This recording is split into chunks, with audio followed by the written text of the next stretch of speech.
Today we are going to discuss about some NCLEX practice questions related to nursing care to promote childbearing and women's health with explained answers. So let's start with the questions. So the first question is, during the postpartum period, a client with heart disease and type 2 diabetes asked the nurse, which contraceptives will I be able to use to prevent pregnancy in the near future? The nurse should respond. So, what the question is, there is a client who has a heart disease and type 2 diabetes mellitus, and she is in her postpartum period.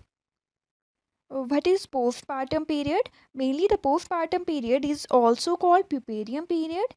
This postpartum period is the time interval after the childbirth when maternal physiological changes related to pregnancy return to the normal pre-pregnant state. It is the time interval start after the birth of the baby up to the 6 weeks that all the changes and all the organs revert back to the pre-pregnant state. This is the postpartum period that lasts for up to 6 weeks. So during this postpartum period, the client who has heart disease, like various type of heart disease and type 2 diabetes, means non-insulin dependent diabetes mellitus, the patient is not on insulin, and the client asks the nurse that which contraceptives will be able she will able to use to prevent pregnancy in the near future. So what is the best response by the nurse? So the first option is, you may use oral contraceptives because they are almost 100% effective in preventing a pregnancy. If this option is correct, if we talk about the oral contraceptives, the oral contraceptives contains estrogen, and the estrogen increases the risk of both arterial as well as venous thrombosis. So this method is unsuitable for many women with heart diseases. So this option is not applied here. Option second is, you should use foam with a condom to prevent pregnancy because they are safest for a woman with your illness. So if we talk about a condom, and it is a barrier contraceptive methods that is usually recommended for the client with the diabetes mellitus and heart diseases. These type of barrier methods like condom, diaphragm, jellies, foams, all these are used, and these all methods prevent from the various infections like sexually transmitted diseases, gonorrhea, HIV, etc. So the barrier methods like condom are recommended for the women suffering from heart diseases and diabetes mellitus. So the right answer is option second.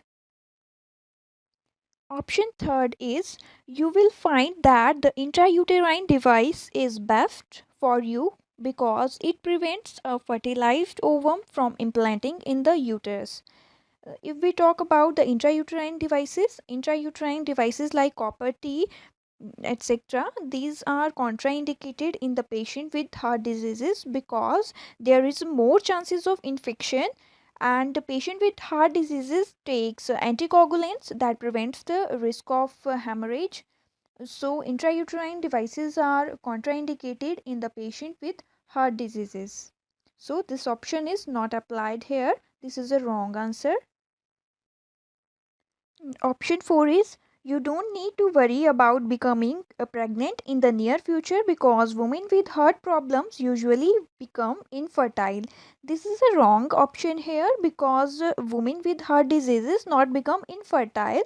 There is no effect on fertility of the woman with the heart disease.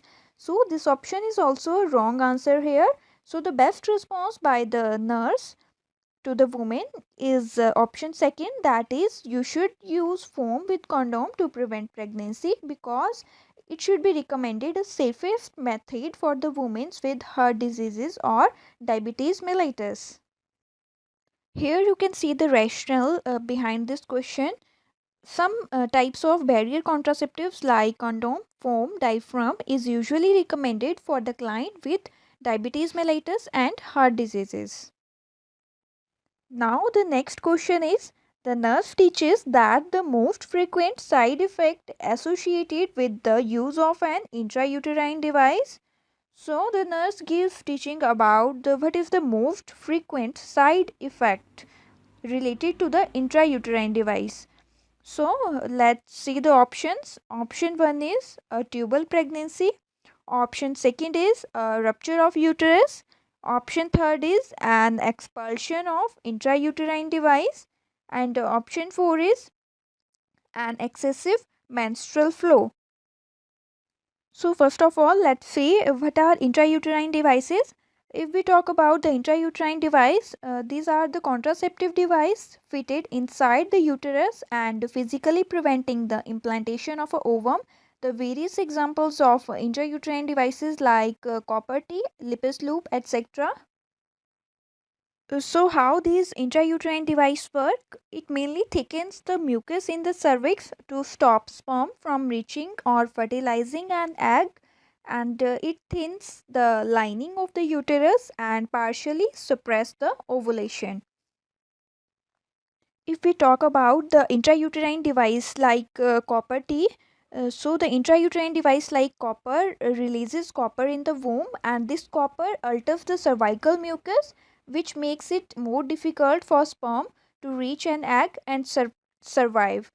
And the copper coated intrauterine device prevents pregnancy by not allowing the sperm to fertilize the egg, and it may also make it harder for a fertilized egg to implant in the uterus. And on the another way, intrauterine device that are coated with the progesterone, they work in a similar way, but also they thickens the cervical mucus and thins the uterine lining. So this is all the process of the intrauterine device, how they prevent the pregnancy. So let's take a view about the question. So the first option is tubal pregnancy. So tubal pregnancies is also called ectopic pregnancy. The intrauterine devices can only prevent intrauterine pregnancy, not ectopic pregnancy. So there may be chances of ectopic or tubal pregnancy, but it is not a most frequent side effect of intrauterine device. So this option is wrong here. Next option is a rupture of a uterus. The rupture of a uterus is also a rare complication caused by intrauterine device. This option is also a incorrect one. And the next option is an expulsion of intrauterine device. There may be also a chances of expulsion. The cause is exactly not known, but it is just related to the physical aspects of a foreign object in the body. So abnormal uterine cavity, a slight or a slightly open cervix, or poorly inserting techniques of intrauterine device may cause expulsion of the intrauterine device. So it is also not a frequent side effect occur. This option is also a wrong one. And the last option is an excessive menstrual flow. So it is a frequent side effect of intrauterine device, because subsequent to the intrauterine device there may be a excessive menstrual flow for several cycles, because these intrauterine devices is a foreign body, and there is an increase in the blood supply as a result of the inflammatory process. So the excessive menstrual flow may be occur, and intrauterine device may cause heavy or irregular bleeding for the first 3 to 6 months after the insertion. So it may be a frequent side effect of the insertion of the intrauterine device. So here the right option is option 4, that is excessive menstrual flow. Excessive menstrual flow is very most frequent side effect that is associated with the use of the intrauterine device. So the right answer is option 4, that is an excessive menstrual flow. Here you can see the rationale behind this question, because the intrauterine device is a foreign body and there is an increase in the blood supply as the result of the inflammatory process. So there may be a excessive menstrual flow may be seen for the several cycles of the menstrual period.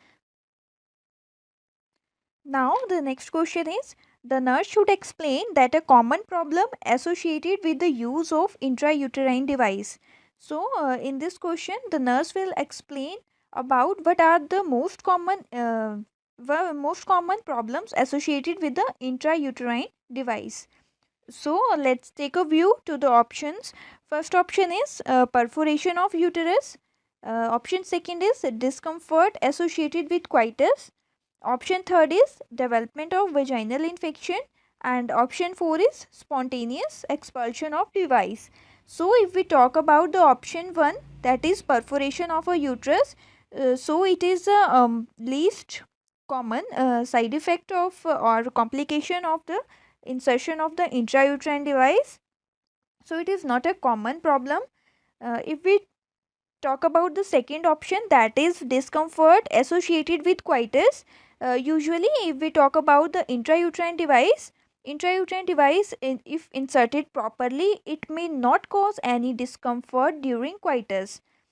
So this option is also a wrong one here. And option third is development of vaginal infection.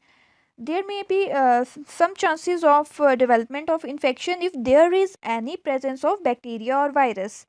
Only if there is any presence of bacteria or virus, then there is a chances of development of vaginal infection. Otherwise, there is no chances of vaginal infections. So it is not a common problem associated with intrauterine device. The most common problem associated with intrauterine device is option 4, that is spontaneous expulsion of the device. There may be some chances of spontaneous expulsions of the intrauterine device because the intrauterine device may cause irritability to the myometrium, that is the muscular layer of the uterus, inducing contraction to the uterus and expulsion of the device. Expulsion means expulsions occur when intrauterine device falls out of the uterus, and this expulsion is most commonly seen in the time duration of the menstrual period. So the right answer of this question is option 4, that is spontaneous expulsion of the device. So the rationale of this question is expulsion occur when intrauterine device falls out of the uterus, and this intrauterine device may cause irritability to the myometrium, including contraction of the uterus and expulsion of the device. Now, the next question is, a client seeking advice about contraception asks the nurse about an intrauterine device. A nurse explains that the intrauterine device provides contraception by. Here is a client who is seeking advice about the contraception, and she asked the nurse about an intrauterine device, and the nurse explains the client about the intrauterine device, that how an intrauterine device provides contraception. So let's see what is the correct one answer. Here the option 1 is blocking the cervical os. Is intrauterine device blocking the cervical os? No. Intrauterine device only prevents pregnancy, not blocking the cervical os. So this is a wrong answer here. And the second option is increasing the mobility of the uterus. There is a no concept of mobility of a uterus due to the insertion of the intrauterine device, because uterus moves posteriorly under the pressure of the full bladder. If bladder is full, then uterus moves posteriorly, and it moves anteriorly if rectum is full. If rectum full, then it moves anteriorly. If bladder full, it moves posteriorly. If both are full, it moves upward, and if there is an increased intra-abdominal pressure, it pushes it downward.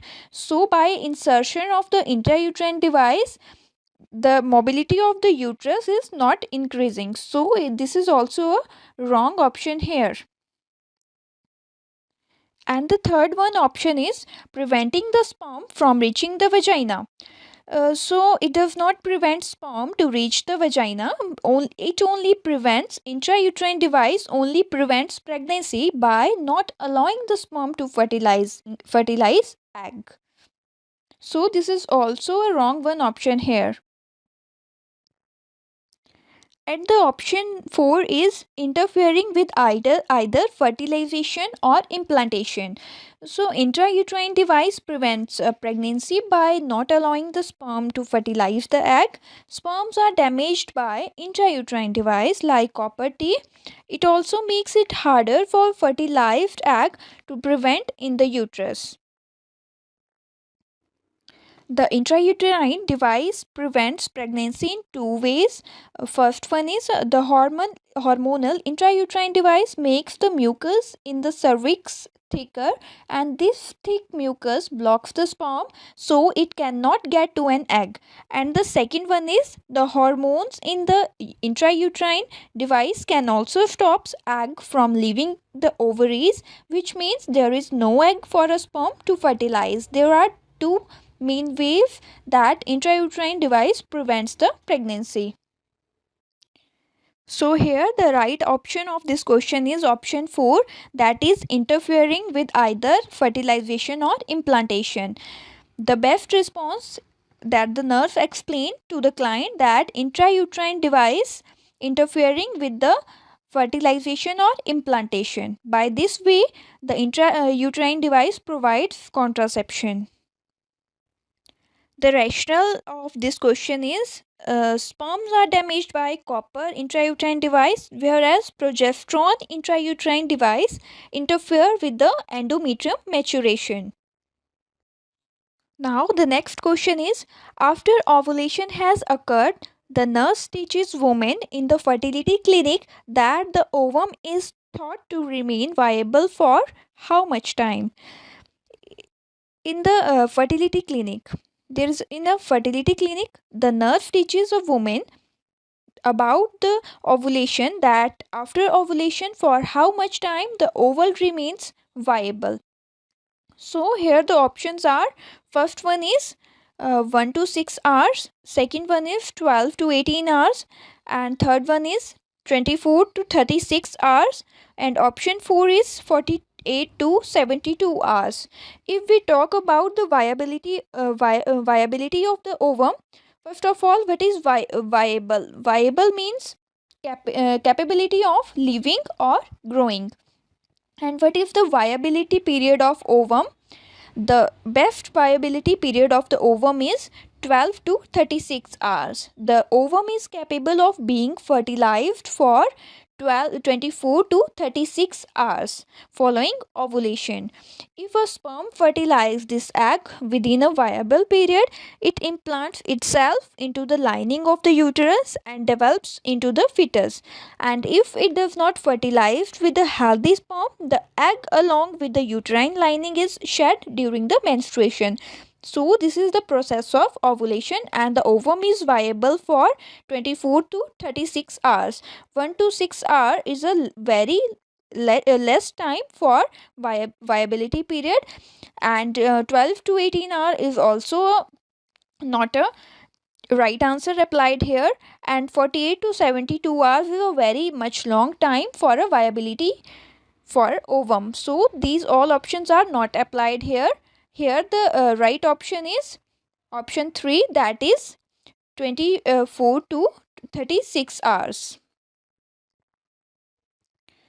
Let's see the rationale of this question. The ovum is capable of being fertilized for 24 to 36 hours following ovulation, and after this time it travels a variable distance between the fallopian tube and uterus, and if not fertilized it disintegrates and is phagocytized by leukocytes.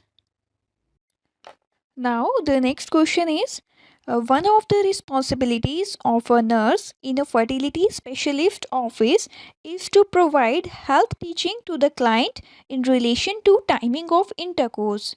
Which instruction to the client addresses the best time to achieve a pregnancy?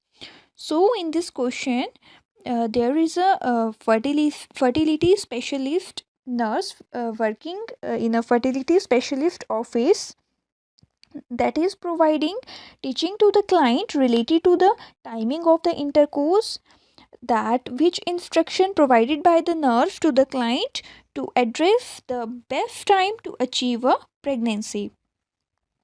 So here the options are: option 1 is midway between the periods, option second is immediately after the menses, option third is 14 days before the next period is expected, and option 4 is 14 days after the beginning of the last period. So, if we talk about the best time to achieve a pregnancy, that is a ovulation. At the time of ovulation, it is the best time to achieve a pregnancy. If we normally talk about the menstrual cycle, in an average 28 days of menstrual cycle, the ovulation typically occurs about 14 days before start the next menstrual period. So, during the ovulation, there is a sudden increase in LH hormone, and this cause ovary to release its egg, and this event is called ovulation. So release of egg may indicate the ovulation period, and this is the best time to achieve the pregnancy, and this time period is 14 days before the next period is expected. So here the right answer is option 3, and option 1, 2 and 4, these options are not applied here, because we have achieved the best time of pregnancy, that is at the time of the ovulation that occurs before the 14 days of the menstrual period. So here the right answer is option 3.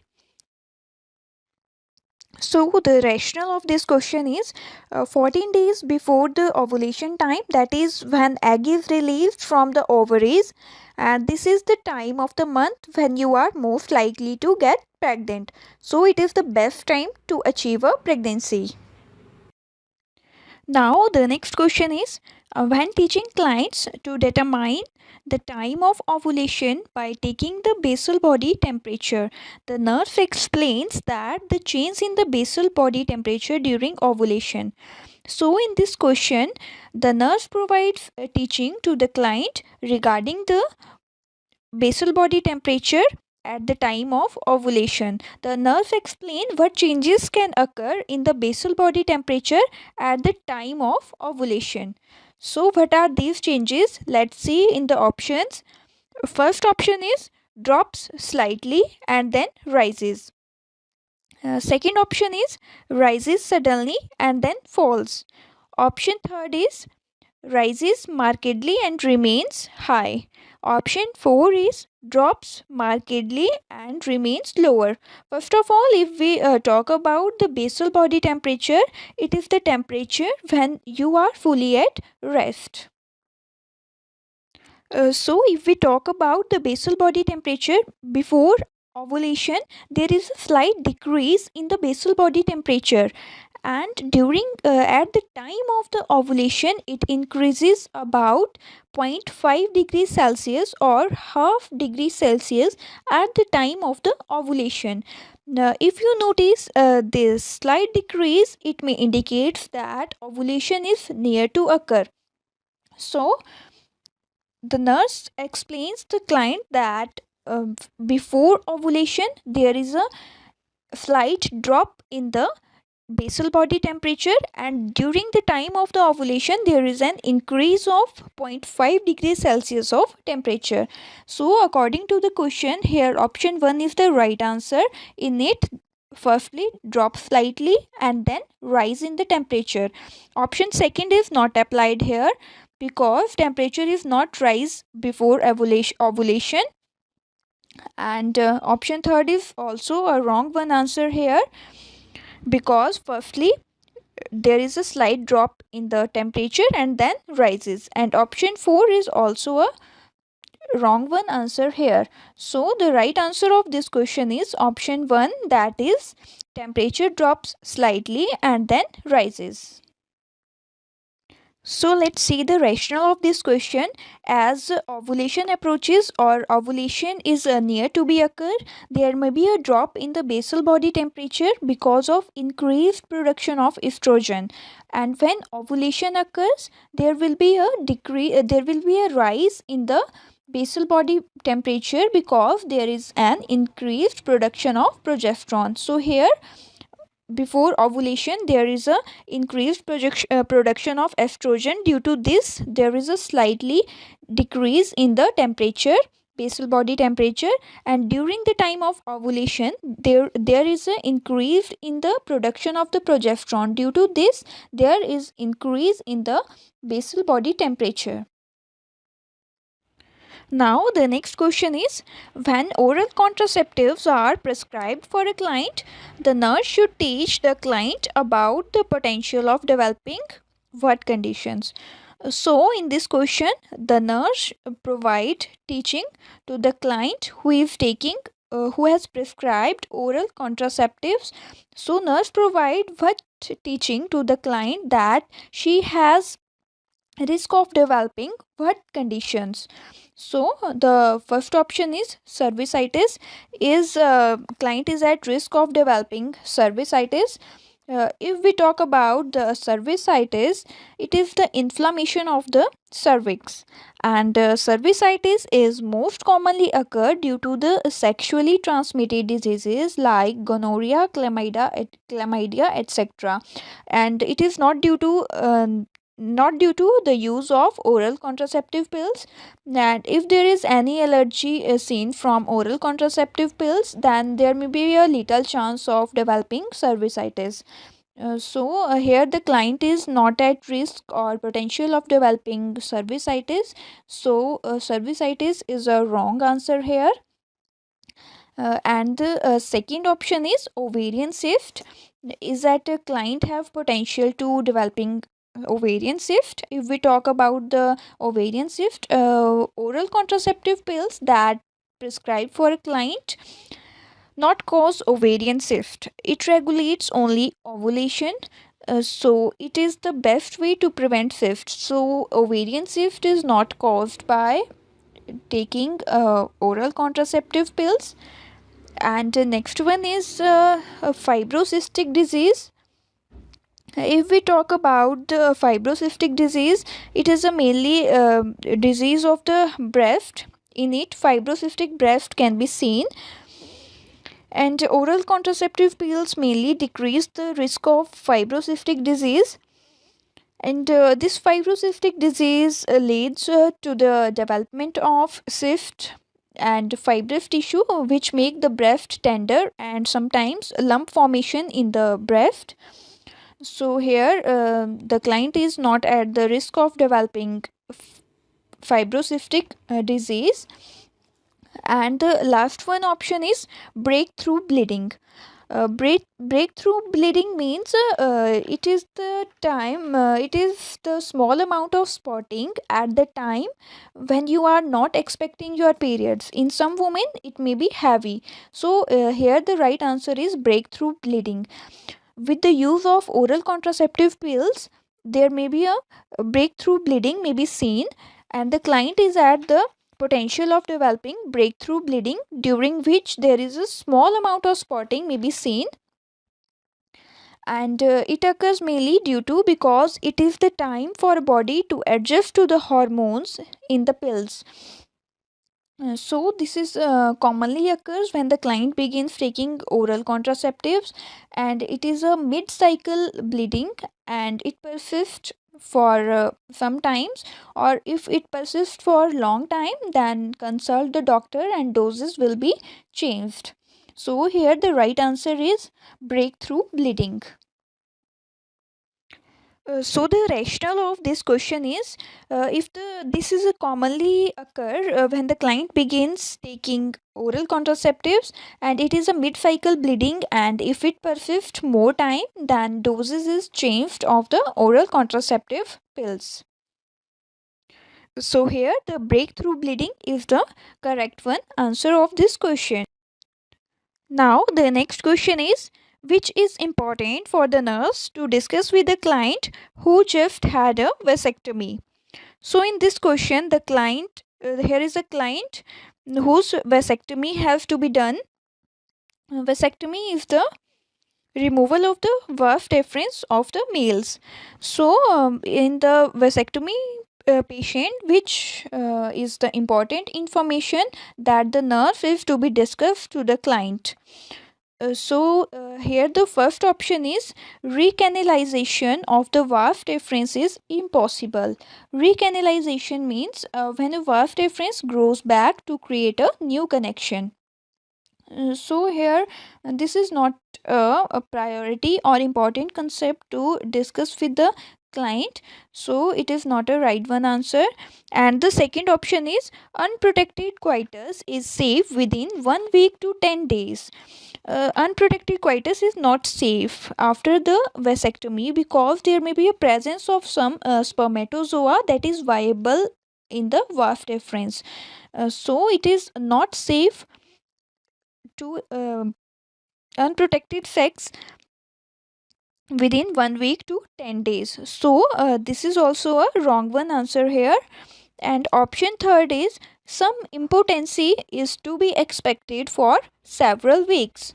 So vasectomy does not cause impotence and any effect to sexuality of the male. So this option is not applied here. This is also a wrong one answer. So the most important thing that the nurse discuss with the client is that it requires at least 15 ejaculations to clear the sperm. As I already told you that the some spermatozoa will remain viable in the valve difference for a variable time after vasectomy. So here is a need to be at least 15 ejaculation to clear the tract of the sperm. So this is the most important information that the nurse should be discussed with the client. So here the right answer is option 4. Here you can see the rationale of this question. Some spermatozoa will remain viable in the valve difference for a variable time after vasectomy. Now, the next question is the nurse explains that the efficiency of the basal body temperature method of contraception depends on fluctuation of the basal body temperature. A factor that will alter its effectiveness is. So, in this question, the nurse explains about the efficiency of the basal body temperature and what are the factors that alter the effectiveness of the basal body temperature. So if we talk about the options, so here the first option is presence of stress.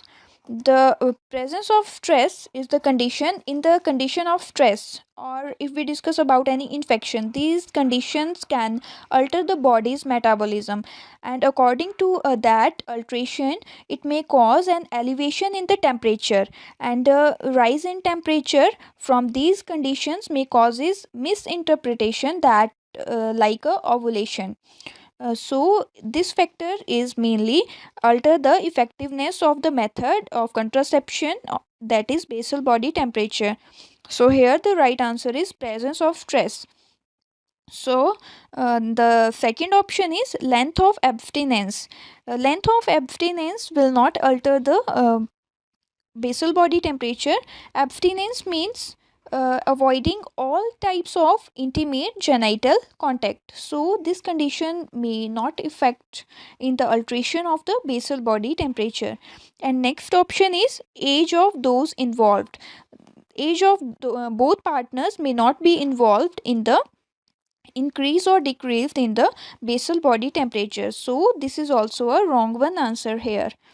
And if we talk about the frequency of intercourse, frequency of intercourse is also not a valid factor in the alteration of the basal body temperature. It does not affect the basal body temperature of contraception method. Here the presence of stress is the right one answer, that will alter the basal body temperature by it body's metabolism if decreases, and there may be elevation of temperature may be seen just like an ovulation that occurs at the time of ovulation. So it may be misinterpretation will be caused during the increase in the temperature due to the condition of the stress.